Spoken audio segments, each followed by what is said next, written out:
여리고가 어떤 것인가?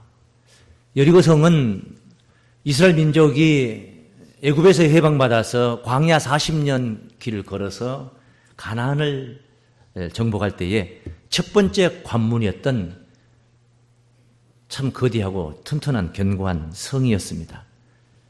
이 성을 여호수아 군대가 정복을 하고 여호수아가 이 여리고성을 저주를 했죠. 뭐라고 저주를 했는가 하니 여호수아 6장 26절에서 27절까지 증거된 말씀에 보면은 그 성을 누구든지 건축하는 자가 있다면은 이 성에 기초를 놓을 때 장자가 죽을 것이고 성에 문을 달 때에 말제 아들 계자가 죽게 될 것이다. 쉽게 말하면은 시작부터 끝까지 다 죽인다는 이야기인데 성을 쌓지 못하게 했던, 다시 성을 세우지 못하게 했던 그런 하나님의 준엄한 저주로 규제를 하고 있는 말씀입니다. 그런데 이를 망각하고 이스라엘 열왕의 때에 성을 정말로 쌓는 자가, 여리고 성을 쌓는 자가 있었습니다.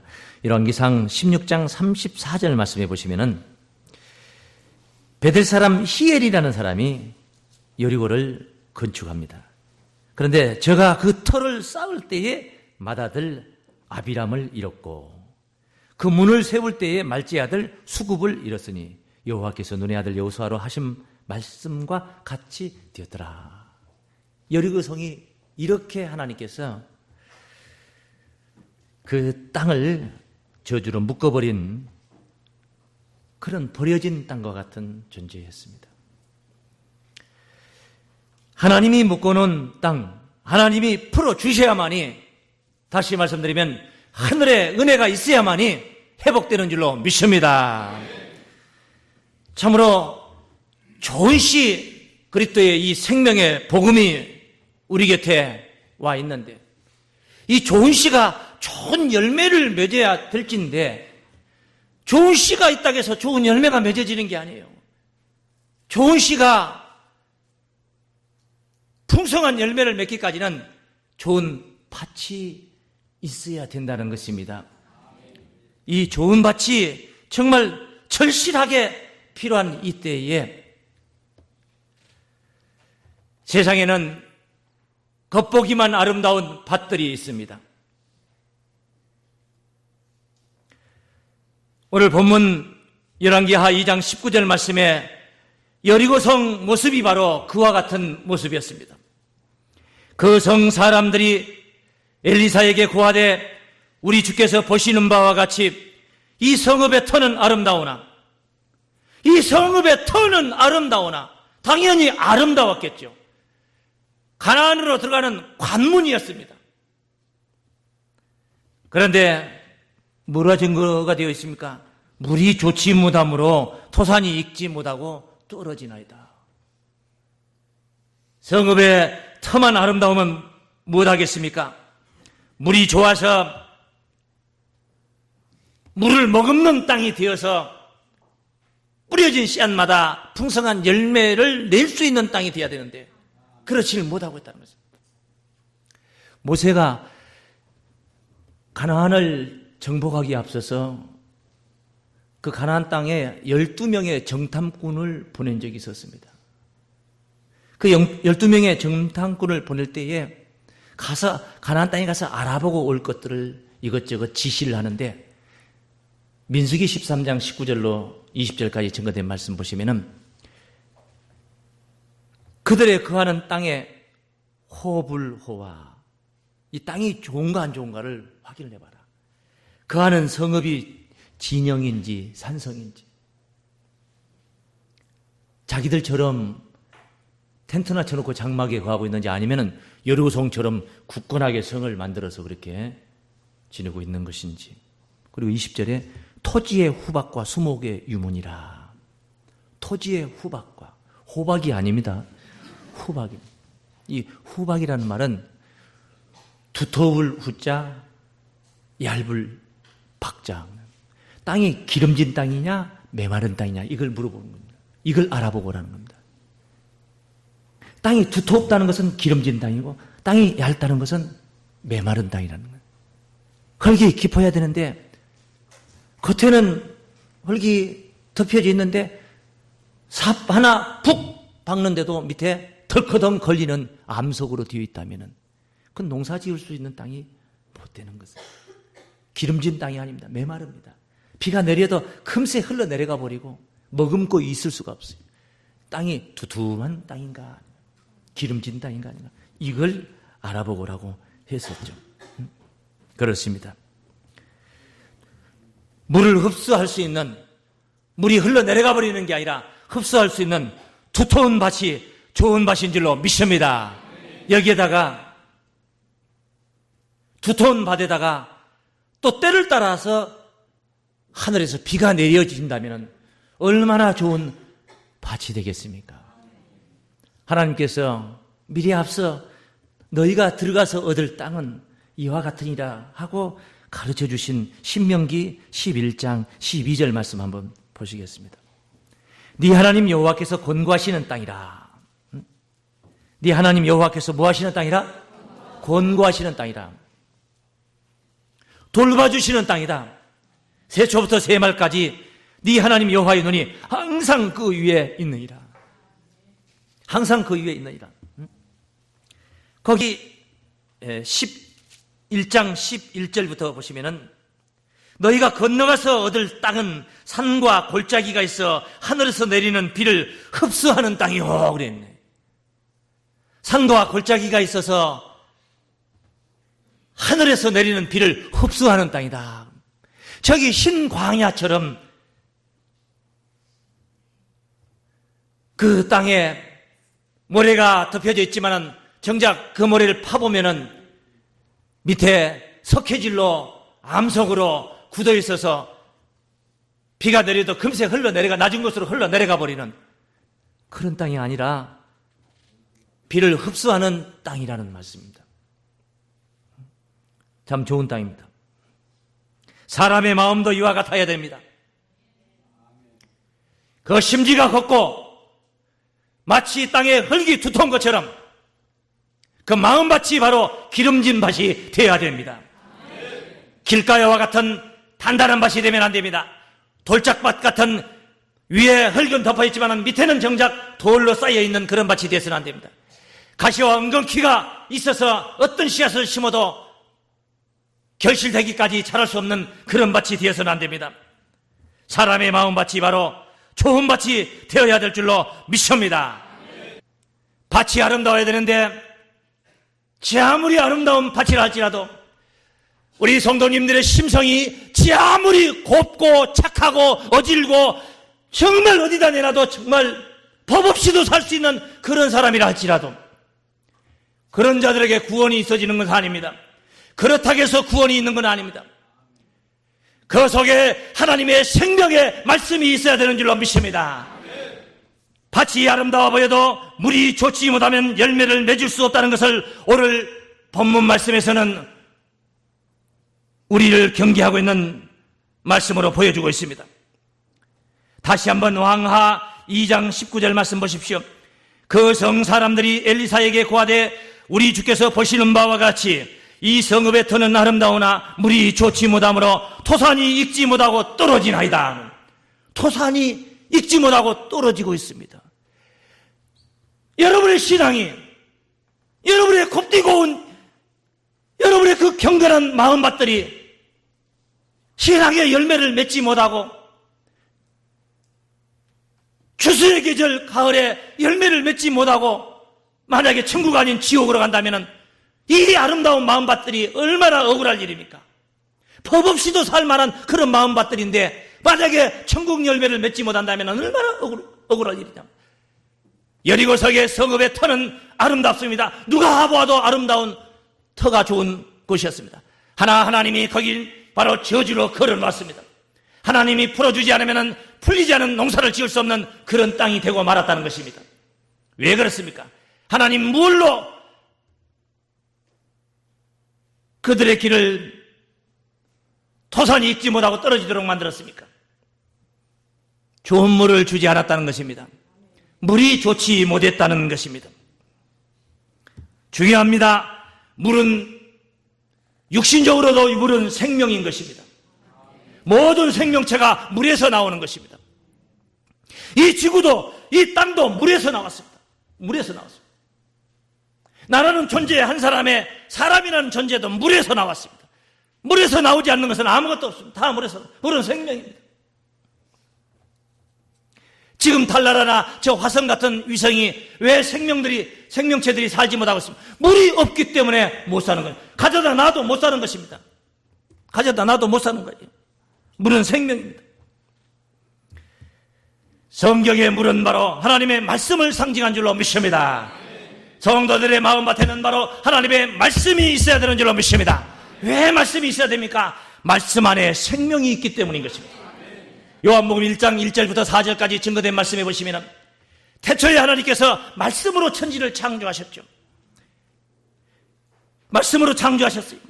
그래서 태초에 말씀이 계시니라. 이 말씀이 하나님과 함께 계셨으니 이 말씀은 곧 하나님이시니라. 그가 태초에 하나님과 함께 계셨고 만물이 그로 말미암아 지은 바 되었으니 지은 것이 하나도 그가 없이는 된 것이 없느니라. 태초부터 계셨던 그 말씀이 없이는 지은 것이 하나도, 그 말씀 없이는 지어진 것이 아무것도 없다 이 말이에요. 그리고 4절 말씀에 따르십니다. 그 안에 생명이 있었으니 이 생명은 사람들의 빛이라. 그 안에 생명이 있었다. 말씀 안에 생명이 있다는 말씀인 줄로 믿습니다. 오늘 목사를 통해서 증거되는 이 말씀 안에도 생명이 있어야만이 듣는 자들이 생명을 얻을 수가 있는 것입니다. 말씀 안에 생명이 있는 것입니다. 그러므로 말씀이 있어야 됩니다. 성도들의 마음밭에 말씀이 없으면 지 아무리 고운 마음밭이라 할지라도 소용이 없다는 것, 구원과는 상관이 없다는 것입니다. 성도들이 마음밭에 말씀 안에 있는 생명을 얻으려면 어찌 되어야 되겠습니까? 교회가 어찌 되어야 되겠습니까? 물의 근원이 고쳐져야 된다는 겁니다. 물이 좋지 못하여서 열매를 맺지 못하고 있다면 물의 근원을 가서 고쳐야 되는 것입니다. 교회로 말한다면 목사가 거듭나야 된다는 것입니다. 목사가 바른 말씀을, 생명력 있는 말씀을 증거해야만이 성도들이 생명을 얻을 수 있다는 말씀입니다.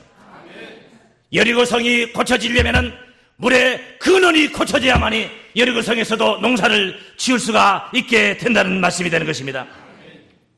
우리 주님께서 버린 땅이었습니다. 오직 주님께서 보듬어 주셔야만이 다시 열매를 얻을 수가 있다는 말씀입니다.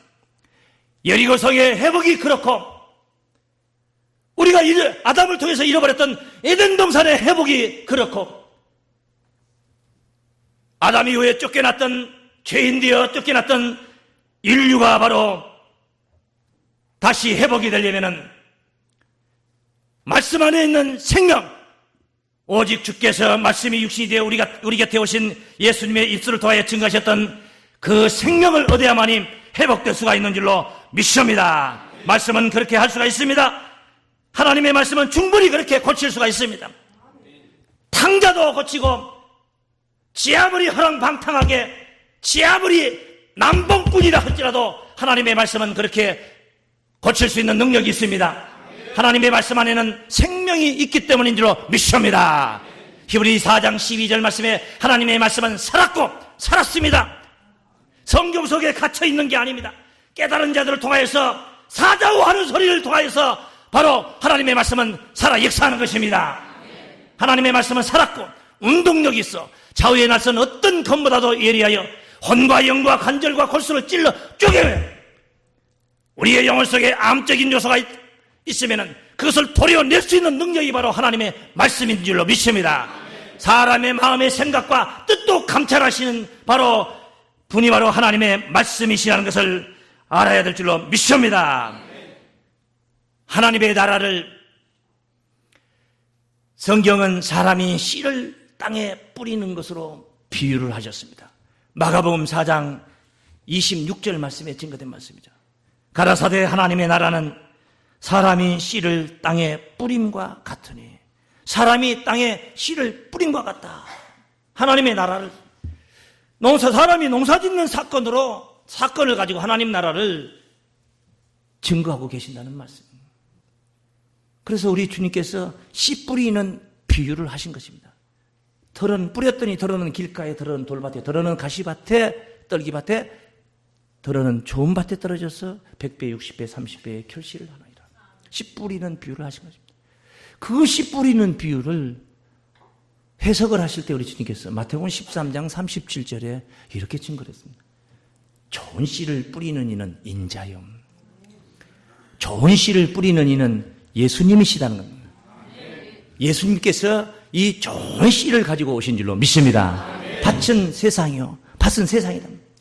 이 세상에 있는 인류, 세상에 있는 사람들의 심령의 밭에 우리 주님께서 하늘 천국 복음의 씨를 뿌렸다는 것이죠. 밭은 세상이요. 좋은 씨는 천국의 아들들이요. 주님께서 주신 씨만 가지고, 그 씨를 가지고 우리가 열매를 맺으면 천국의 아들이 되는 줄로 믿습니다. 가라지는 악한 자의 아들들이요. 가라지를 심은 원수는 마귀요. 더 하십니다. 추수 때는 세상 끝이요. 추수 때는 세상 끝이. 농부들의 농사는 추수 때는 가을입니다. 가을인. 봄에 씨 뿌리고 여름에 가꾸고 가을에 걷어들여서 풍년을 이뤄서 겨울에 행복하네. 남진이 부른 노래, 임과 함께라는 노래 보면은 봄이면 씨앗 뿌려, 여름이면 뭐라 그래요? 꽃이 피고, 가을에는 뭐예요? 풍년되고. 그렇게 안 보고도 그렇게 잘 알아요? 겨울에는 뭐 한대요? 행복한. 세상 농사는 가을은 추수하는 계절입니다. 하나님의 농사의 가을은 언제냐? 하나님 농사의 추수의 계절은 언제냐? 따라하시면 추수 때는 세상 끝이요. 세상 끝날은 바로 추수 때인 줄로 믿습니다. 지금 우리가 말세를 살아가는 성도들이라면 지금이 바로 추수 때라는 것을 알아야 됩니다.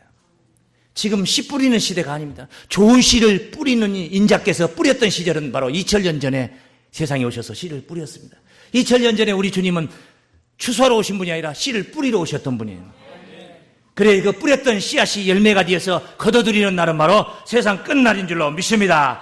바야흐로 추수 때를 우리가 맞이하고 있는 줄로 믿습니다. 그래서 이 추수 때에 잘 자라게 해주고 열매가 토실토실하게 맺게 해주는 그런 말씀을 만나야 됩니다. 그 말씀을 바로 목자가 증거를 해야 됩니다. 목자는 바로 생명의 샘이 되어야 됩니다. 목자의 입술은 생명의 샘이 되어서 성도들이 그 신앙의 밭이 열매가 잘 맺히도록 그렇게 맺어줘야 됩니다. 그렇게 가꾸어야 됩니다. 그게 바로 목자의 사명인 줄로 믿습니다. 그런데 이 가을역에 이 계절적인 사계절 속의 가을을 말한 게 아니라 이 세상 끝날이라고 이구동성으로 말하고 있는 이런 때에 가을 나무가 열매를 하나도 붙여놓지 못하고 있다면 그 나무의 신세가 어찌 되겠습니까? 계절적으로 우리가 말한다면 가을이 오면은 한 해를 이제 마감할 준비를 해야 되는 것이고 또 겨울을 맞이하면서 월동 준비를 해야 되는 것입니다. 한 해를 살면서 보내면서 우리 성도님들이 가을쯤 되면은 여름과 봄을 돌이켜 보기도 하면서 또 이제 곧 있어서 겨울이 온다는 것을 생각하면서 한 해 동안 하나님 앞에 내가 무엇을 얼마만큼 열매를 맺혀서 드렸는가. 그냥 단순하게 하나 생각해 보면 올 한 해 벌써 10월도 중순을 넘어섰는데 내가 전도 한 명도 못하고 또 올해 이렇게 가나. 그냥 복잡한 거 말고 와서 얼마나 충성을 하고 헌신을 하고 헌금 생활을 얼마나 잘했고 못했고 이거 복잡 말고 그냥 전도 하나. 가장 비유하기 좋지 않습니까? 열매로 비유하기. 이 한 해 365일이라는 이 엄청난 축복의 사랑을 이 생명을 얻어서 지내면서 전도 한 명 내가 했는가 안 했는가 이거 한번 돌이켜 봐야 되는 게 아니겠습니까?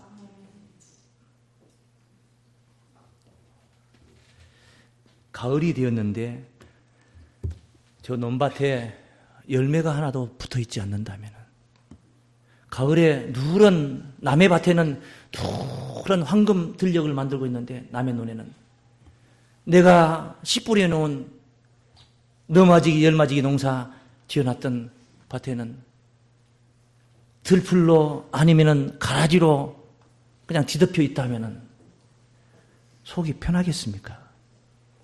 보리밭에 잘 익은 토실토실한 보리 이삭이 주렁주렁 고개를 숙이고 있어야 되는데 깐부기만 그냥 불쑥불쑥 올라와서 새까맣게 까마귀가 와서 앉아있는 것처럼 뒤덮여 있다면 여러분 농사 짓는 농부의 속이 좋겠습니까? 가을에 감나무에는 여름 내 푸르름했던 감도 불그레하게 색을 입고 추수를 당하기를 기다립니다. 저 사과밭의 사과도 그렇고 모든 과실수나 열매들이 다 가을 되면은 그렇게 열매를 맺는 것입니다. 우리 한번 유다서 1장 말씀 한번 보십니다. 유다서는 계시록 바로 앞에 있는 말씀이죠. 유다서 1장 11절 말씀 11절부터 한번 보시겠습니다. 화 있을진저. 이게 주일날 복을 여러분들에게 전해야 되는데 어제 보다 보니까 화 있을진저 이 말씀을 보게 됩니다.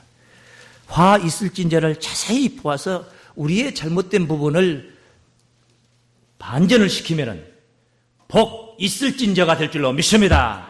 오늘 이 말씀을 우리가 보는 것은 화를 받으려고 보는 게 아니라 복 받는 길을 찾으려고 보는 거예요. 화 있을진저 이 사람들이요 가인의 길에 행하였으며 사람들을 말한다. 살인자의 길에 싹쓸 이하여 발람의 어그러진 길로 몰려갔으며 어리석은 자 그 명예와 부귀 때문에 모압왕 발락의 입에 그 귀를 기울였던 선지자 발람을 책하고 있는 말씀입니다. 그런 자의 길을 몰려갔으며 고라의 패역을 조차 멸망을 받았도다. 저희는 기탄 없이 너희와 함께 먹으니 너희 예찬의 암초요. 기탄 없이 주변에 같이 있다 이 말이에요. 그런데 암초라, 예찬의 암초. 이 사랑스러운 잔치상이 암초라. 보이는 게 아니에요. 암초는 눈에 보이는 게 아니에요. 암초라고 생각되는 사람은 암초가 아니에요. 다 알아, 그 사람은. 저 사람은 저런 사람이니까 우리가 감안하면 돼. 그 사람 말투가 그 모양이니까 우리는 그렇게 감안하면 돼. 그건 암초가 아니에요. 다 알고 미리 대비를 합니다. 그런데 아니 그럴 사람이 그렇다는 것이 생각도 못했던 사람이. 그리고 자기 몸만 기르는 목자요. 목자는 양들의 몸을 길러야 되는 것입니다. 그런데 자기 몸만 기르는 목자. 바람에 불려가는 물 없는 구름. 구름은 물이 있어서 바람을 만나면은 비를 쏟아서 땅에 바로 비를 머금고 싶어하는 땅들에게 바로 수분을 공급해 줘야 되는데 바람이 물이 없어요. 구름이 물이 없어요. 그래서 바람이 불면 몰려가서 또 다른 곳에 가서 하늘 빛을 가리고 있습니다. 바람에 불려가는 구름이요. 죽고 또 죽어 뿌리까지 뽑힌 열매 없는 가을나무요. 걱정입니다. 열매가 없는 가을나무 볼장 다 본 것입니다. 여러분, 제가 열매가 없는 가을나무가 되면 안 됩니다. 바람에 불려가는 물 없는 구름이 되어서는 안 되는 것입니다. 저뿐이 아닙니다. 여러분 또한 올 한 해를 보내면서 열매 없는 가을나무가 되어서는 안 됩니다. 더더구나 우리가 말씀을 살아가는 영적인 추수의 계절이라면 더더구나 여러분 자신이 열매가 되어야 될 것이고 여러분의 토실토실한 그 열매를 통해서 또 다른 열매를 맺히는 그런 자들이 되어야 되는 것입니다. 그런데 여기 가을나무가 열매 없는 가을나무 여기에 한술 더 떠서 뿌리까지 뽑힌 열매 없는 가을나무 뿌리까지 뽑혔으면 내년을 기약할 수가 없다는 것입니다. 올 한 해만 망가진 게 아닙니다. 이 감나무가 해가리를 하는가 보다 이렇게 부어줄 수가 없습니다. 왜? 뿌리까지 뽑혔으니 희망이 절벽이 되어버리고 말았습니다. 이런 나무가 되어서는 우리는 이 가을에 하나님께서 우리에게 주신 사명이 있습니다. 성읍의 터는 아름다우나 물이 좋지 못하여 열매를 맺지 못하는 자들 내 스스로가 먼저 고침을 받고 또 나아가서 그런 세상을 바꾸어야 되는 것입니다. 바꿔야 될 사명이 우리에게 있다는 것입니다. 세상이 얼마나 더러운 물에 노출이 되어 있습니까? 더러운 물을 먹고 더러운 물 속에서 무슨 열매가 있겠습니까? 경성해야 됩니다. 더러운 물을 제하고 생명수로, 이 맑은 생수로 이 땅을 살려내야 될 사명이 바로 우리에게 주어져 있다는 것을 알아야 되는 것입니다. 그래서 우리 주님께서 마태복음 5장 13절 말씀에 우리 주님께서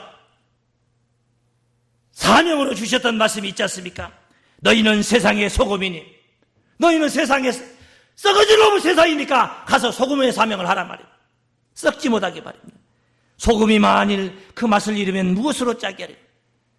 내가 소금의 사명을 받았는데 내 자체도 내 자신도 맛을 잃어버린 사람이 세상에 나가서 같이 동화되기 십상이지 세상에 나가서 어떻게 썩어짐을 방지할 수가 있겠습니까?